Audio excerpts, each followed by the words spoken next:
Tanya begitu, kamu saja yang kurang syukur. Jadi rakyat tuh gremeng, enak jadi menteri. Ya sudah lah, itu hak kamu. Tapi saya tidak berpikir seperti itu. Maka saya ulang lagi ya. Kenapa saya ngomong seperti ini? Supaya tadi saya sudah bilang, saya sudah nggak menang dalam suara, harus menang dalam logika.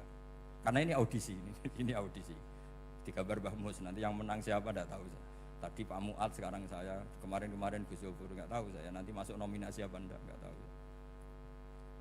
Begini, kalau artinya fi'lul mubah itu tarkul haram, saya ulang lagi, kalau fi'lul mubah itu artinya tarkul, maka mubah ini spesial sespesialnya. Sehingga Allah kadang ngendikan sederhana sekali, wa min ayatihi manamukum billaili wan nahar. Termasuk ayatnya Allah adalah kamu ditakdir tidur malam hari maupun siang hari. Kalau kamu nggak malam hari, subuh hari, pagi hari, siang hari.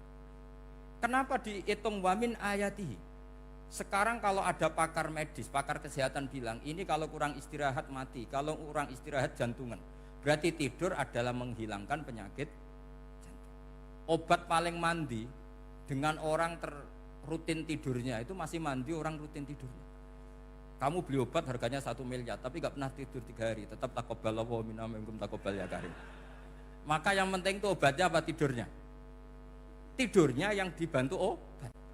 Tapi kalau obat tok gak dibantu tidur, masih sakit. Berarti penting mana tidur sama obat? Karena penting tidur wamin ayatihi.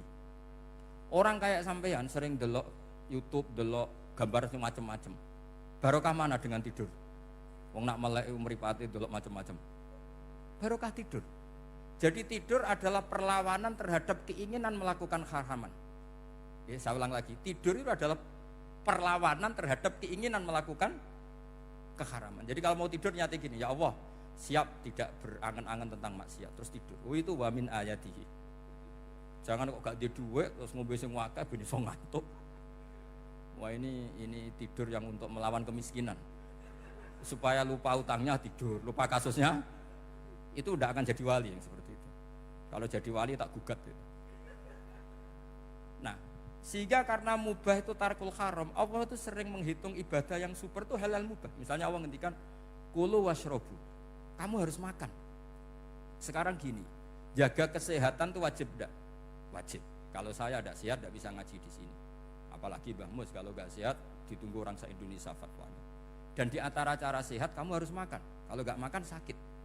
Lalu makan dengan posisi menyehatkan orang yang bisa fatwa, bisa mulang, bisa macam-macam.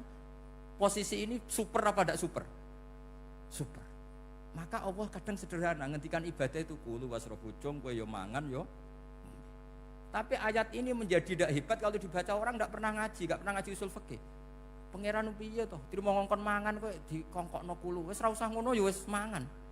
Rusak Quran kena makna niku rusak. Kamu tahu superiornya ayat kulu wasrobu kalau belajar fa inna fi'lal mubah berarti tarkul haram, karena saat melakukan mubah artinya tarkul haram. Dan tarkul haram itu penting. Sekarang gini, merusak diri sendiri haram apa enggak? Haram. Untuk supaya tidak rusak kamu harus makan. Berarti makan wajib apa sunat? Wajib. Lho sing haram itu kalau loden tulung piring dintekno. Nah, dengan cara pemaknaan seperti ini, Quran akan superior. Bahkan di ayat-ayat yang kelihatannya sederhana, kulu washrobu wala tusrifu. Ketika Nabi Musa dimenangkan mengalahkan Fir'aun, itu Allah firman pertama gitu, kamu harus makan mimma razaqnakum. Cuma syaratnya wala tadghaw fihi fayakhilla alaikum ghadab. Kalau kamu berlebihan nanti dapat ghadab saya. Nah khawatir saya kalau ilmu ini sudah hilang, terus ayat-ayat yang biasa tentang kemanusiaan dikira biasa. Padahal ayat ini super, misalnya nikah. Nikah itu oleh Allah, perempuan yang kita nikahin, itu oleh Allah disebut surga. Saya punya bukti, misalnya gini ayat ya, wala tangkihul musyrikati hatta yu'min, wala amatum mu'minatun khairum min musyrikati walau a'jabatkum. Terusannya ayat, wala tangkihul musyrikina hatta yu'minu, wala abdu mu'minun khairum min musyriki walau a'jabakum. Terusannya ayat tuh ulaika yad'una ilan nar. Para musyrikah yang ingin kamu nikahi karena mereka non muslim atau kafirah atau musyrikah, itu hanya mengajak kamu masuk neraka. Maksudnya ngajak itu kan bisa saja kamu tertarik perempuan tadi sampai kompromi merubah akidah kamu. Terusannya ayat wallahu yad'u ilal jannah. Harusnya dengan perbandingan kamu jangan menikahi musyrikah.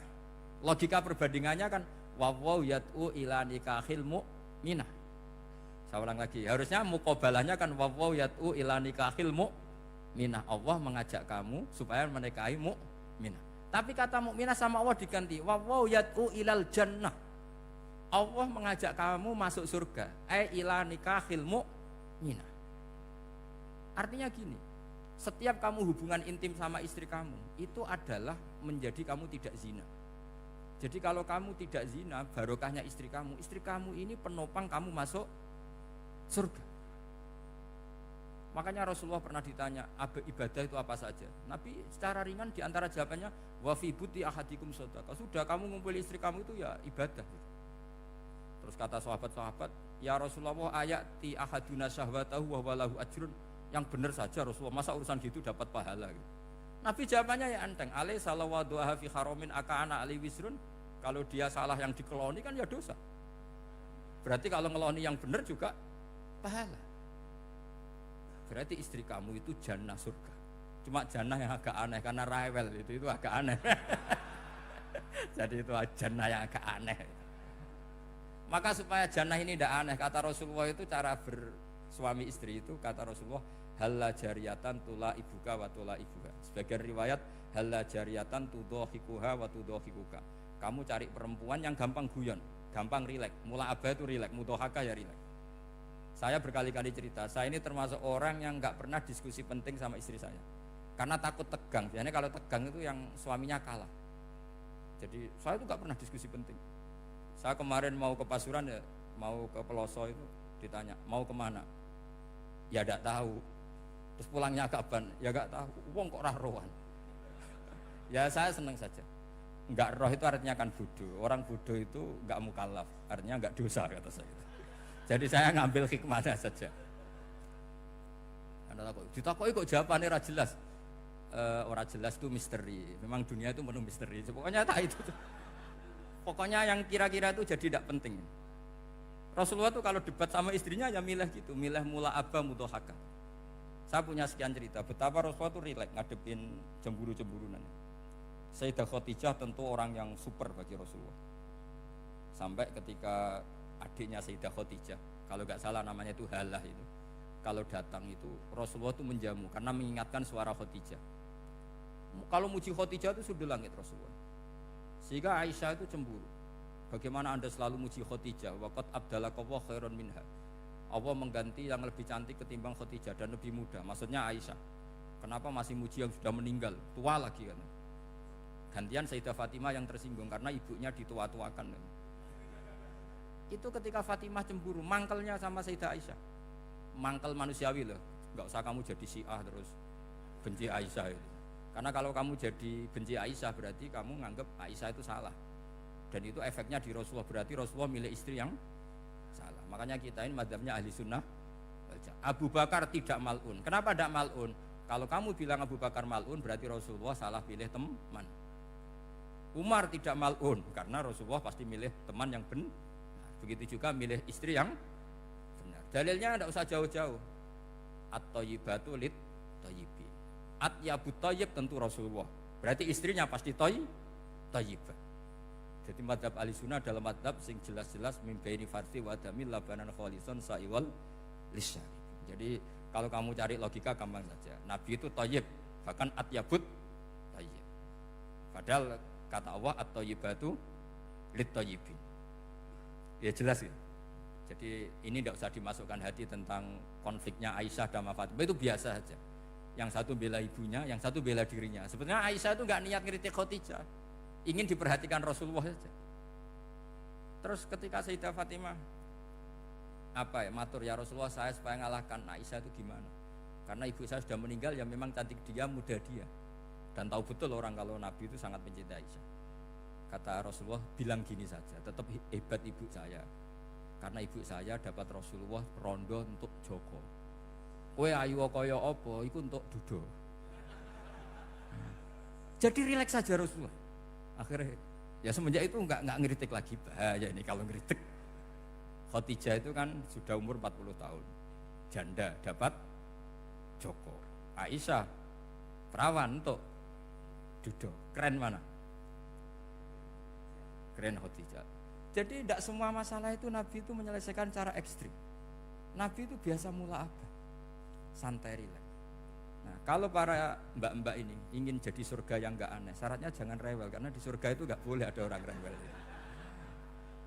Tapi kalau enggak rewel sementara suami kamu enggak bener, ini namanya goblok. Maka kata Mbah Mun kalau ngijazahi santri-santrinya, "Cung, bojomu kudu rewel, cung. Enggak ngono fakir," kata Mbah Mun. Tapi santri yang di belakang gremeng, "Iya, Mbah, nak fakir, nak jantungan mati." Makanya sering